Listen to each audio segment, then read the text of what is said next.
Brought to you by Agilus Diagnostics.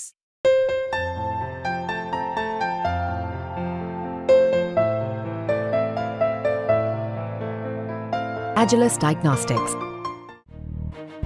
एकीकडे राष्ट्रवादीचे अनिल देशमुख हे देवेंद्र फडणवीस यांच्यावर गंभीर आरोप करत असताना दुसरीकडे शरद पवारांनी 2 आठवड्यात 2दा मुख्यमंत्री एकनाथ शिंदे यांची भेट घेतली आहे। शनिवारी दुपारी शरद पवारांनी एकनाथ शिंदे यांची त्यांच्या वर्षा निवासस्थानी भेट घेतली।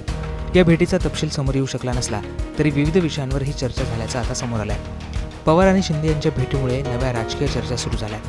छगन भुजबळ यांनी पवारांची त्यांच्या मुंबईतील घरी भेट घेतली होती।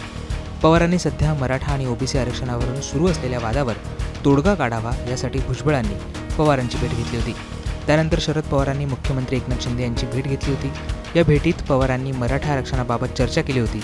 त्याचबरोबर साखर कारखान्यांना थक हमी देताना कोणावरही अन्याय होणार नाही असं आश्वासनही मुख्यमंत्री एकनाथ शिंदेंनी त्यावेळी दिलं होतं।